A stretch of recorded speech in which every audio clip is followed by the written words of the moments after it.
Santiago de Cuba impresiona. Su geografía majestuosa de frente al Mar Caribe, su variedad de estilos, su folclor o la hospitalidad de su gente la convierten en una ciudad auténtica.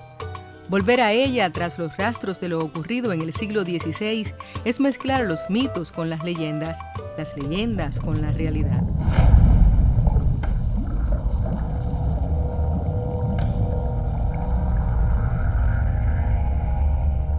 Esta historia inicia justamente un 18 de noviembre de 1518 con una epopeya, una aventura encabezada por Hernán Cortés, que parte de aquí, justamente de esta ciudad emblemática del oriente de Cuba, de su bahía, rumbo a la conquista de la ciudad de Tenochtitlan y el Imperio Azteca.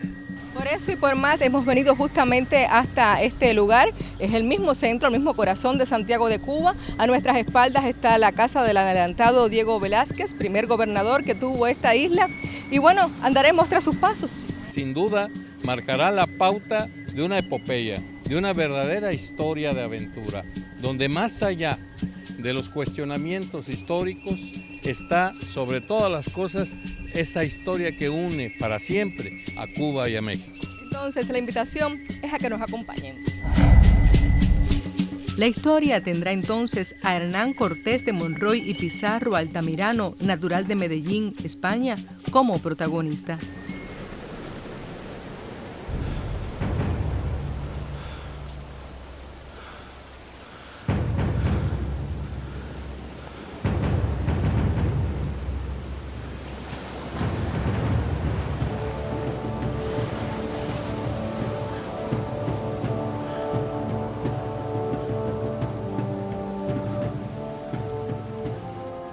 Ellos llegaron en 1510, enviados desde la Española. Velázquez era quizás el hombre más rico de la Española y por eso se le da la misión esta de la conquista de la isla de Cuba. Entran por Baracoa y luego fundan toda una serie de villas, que la última resultó Santiago. Pero la séptima villa estaba prácticamente frente a la Española y tenía una bahía de bolsa extraordinaria, y entonces el propio Velázquez decidió que esta fuera la villa principal y así se lo hace conocer al virrey de las Españas y también a la corona. Ahora, a partir de ese momento se le orienta a Velázquez el pensar en la conquista de la tierra firme.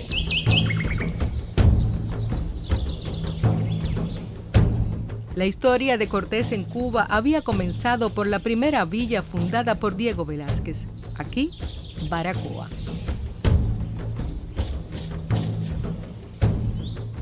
Un 15 de agosto de 1511, Diego Velázquez, fundador de las primeras villas, Hernán Cortés, que después fue alcalde hasta el 1514, Francisco de Morales, Pánfilo de Narváez, entre otros expedicionarios que lo acompañaron a la fundación de esta villa.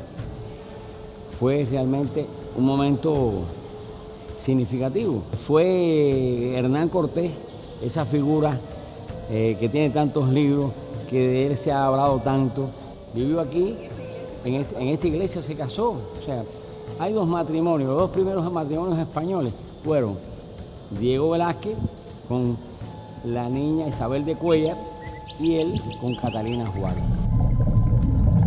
Una vez trasladado a Santiago, el proceso de que Santiago haya sido la villa principal, nosotros le llamamos capital, en realidad Velázquez, cuando le hace la carta de relación al rey, lo que le dice es que esta será la villa principal y da las dos razones: una, su cercanía a la española, y dos, tener una bahía amplia donde toda la armada española cabía en ella.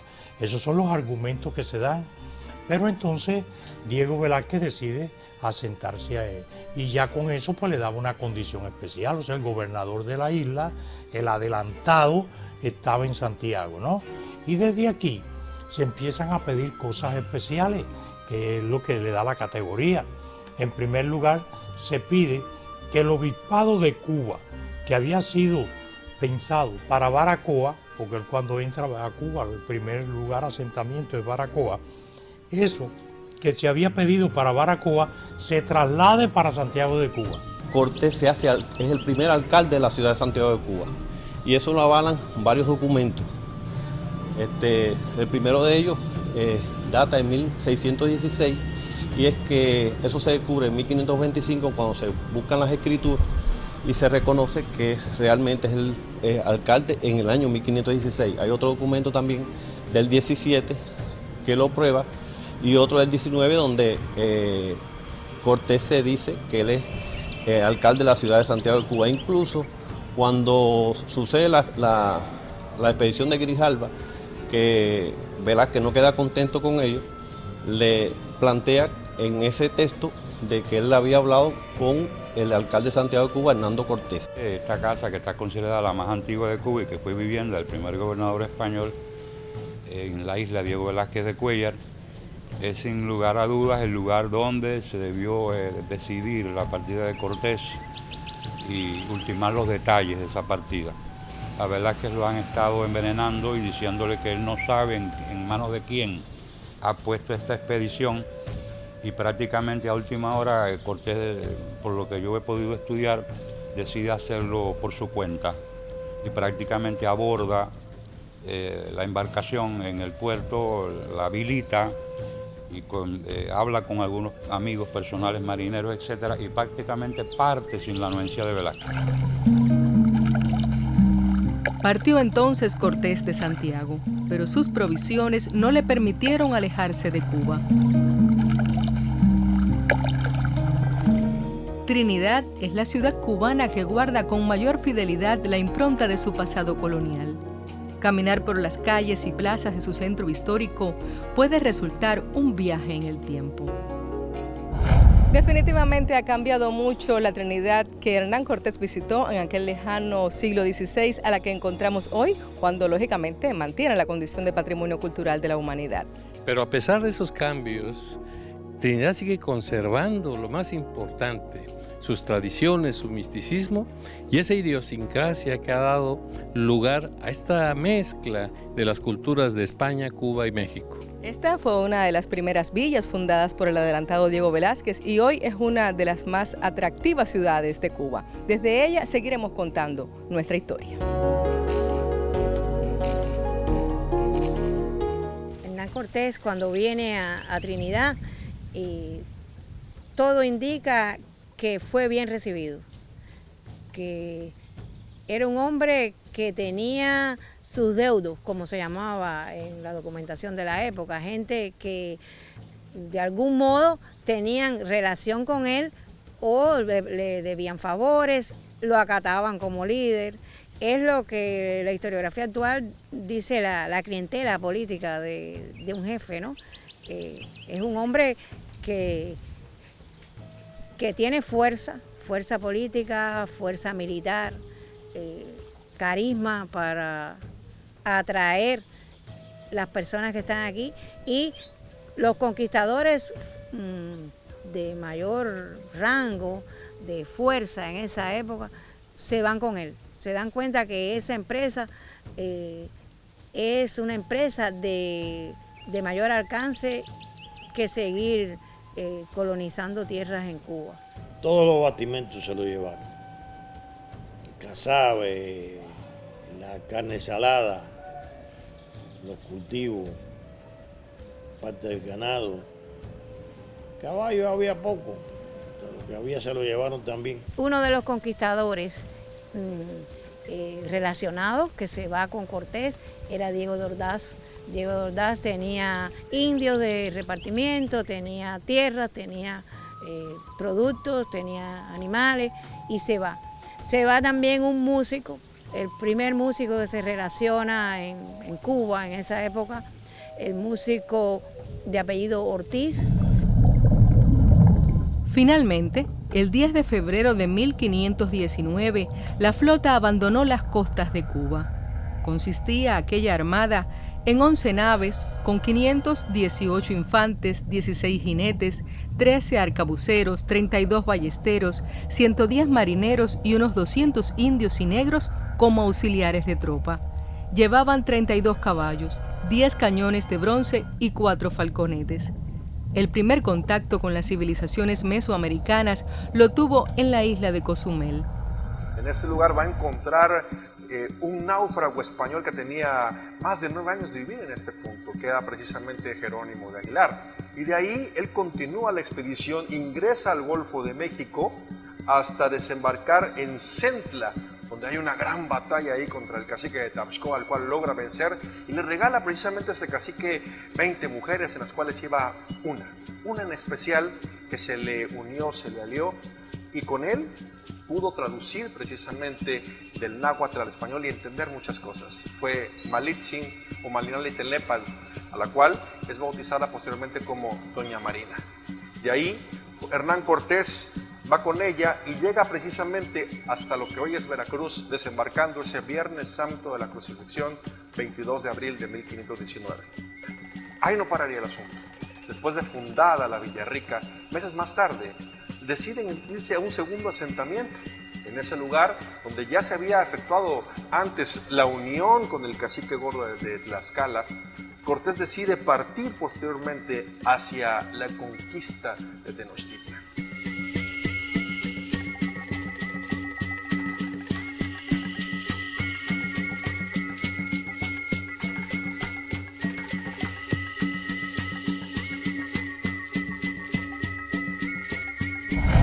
Y una vez en Veracruz comenzamos nuestra pesquisa periodística, todo gracias a la cortesía del doctor Carlos Luna, presidente de Sociedad Punto Cero Televisión. Carlos, ¿te interesa tanto la historia de Veracruz? Sí, por supuesto, por 2 razones fundamentales. Primero, pues soy veracruzano, y la segunda, por la relevancia de este hecho histórico que aconteció en 1519, que fue la llegada de Hernán Cortés a estas costas de Veracruz, la fusión que se dieron entre las culturas prehispánicas y el bagaje cultural que trajo el conquistador, que dan origen a lo que hoy es actualmente nuestro país, México.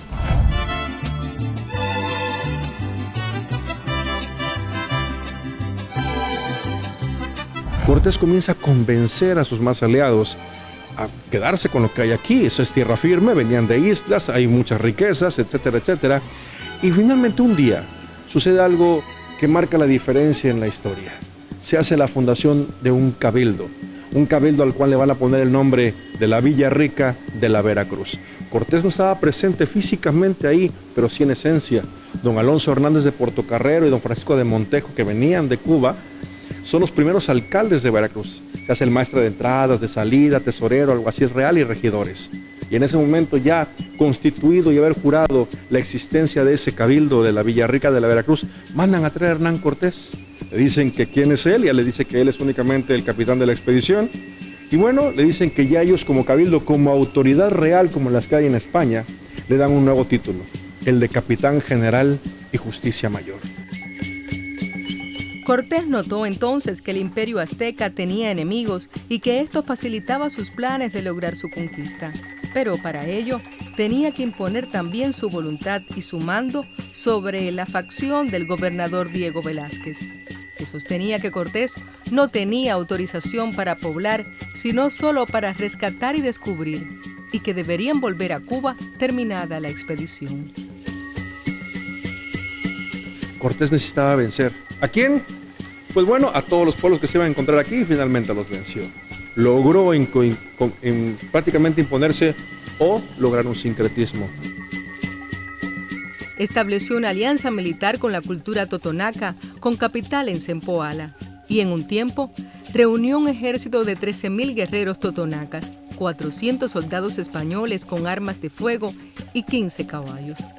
A fines de agosto, el ejército de Cortés llegó al territorio de la Confederación o República de Tlaxcala y se detuvo allí varias semanas. En la segunda carta de relación de Hernán Cortés, o sea, en el reporte que hace a su rey, ¿verdad?, comenta de algo que lo deja asombrado, así, enormemente asombrado. El mercado de Ocotelulco, el mercado de los tlaxcaltecas, porque el mercado en aquella época era un sitio extraordinario, en la cultura indígena era un sitio extraordinario. Cortés llegó a Cholula, ciudad aliada del Imperio Azteca. un paso que no se recuerda con gloria. Pasa por Cholula y lo que llama la atención que no es recibido con todos los honores como él ya quería merecer.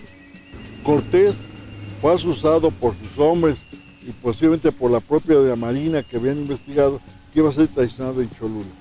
Entonces Cortés, sin piedad, reúne, junta a más de 3,000 cholultecas, los llama, los convoca, y él mismo lo menciona, dice, al son del artabuz, cada español le tocó matar 6 cholultecas, más de 3,000 gentes, que fue una masacre horrenda, indignante, para una ciudad mística, sagrada y religiosa, que por eso se dice que Cortés la atacó, porque estaba dispuesto a todo. Pues sí, venía con esa sed de riqueza, sed de todo lo que habían pensado que había mucho oro, entonces naturalmente Cortés, esa fue más la matanza, yo le llamo de la codicia, de la ambición.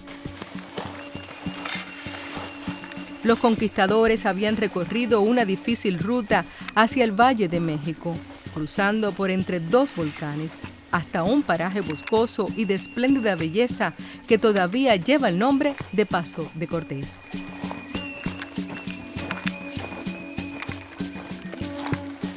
Según el historiador Carlos Pereira, en su libro Hernán Cortés, pues nos dice que venían indígenas de Cuba con las huestes de Cortés, y algo pues trágico que es parte de ese momento es que los indígenas murieron de frío en esta región de Jico e Ihuacán.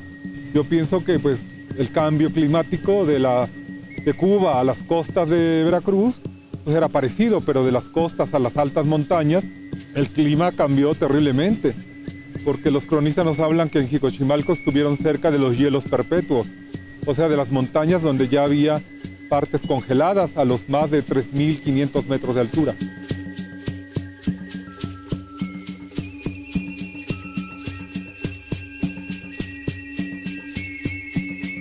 Por el camino constantemente recibían embajadas del emperador azteca Moctezuma con regalos y avisos de que no llegasen a Tenochtitlán. Se les amenazaba con que la gente estaba enfadada y que no serían bien recibidos, pero Hernán Cortés no hizo caso. La conquista de México no tenía marcha atrás. Y una vez allí, los españoles no daban crédito a lo que veían. Aquello parecía un cuento extraído de algún libro de caballería. Grandes templos y edificios, muchos de ellos dentro del agua, palacios, oro, flores, multitudes saludándolos. Todo un sueño jamás imaginado. El mundo de los aztecas, sin tiempo para organizarse y presa de sus contradicciones, abría las puertas a los seres blancos que se convertían en sus conquistadores. Moctezuma quedó paralizado por sus dudas religiosas. Cortés logró apoderarse del emperador y convertirlo en su prisionero junto con sus familiares más próximos. La Ciudad de México, así de imponente y majestuosa, lleva entonces también en sus raíces algo de Cuba.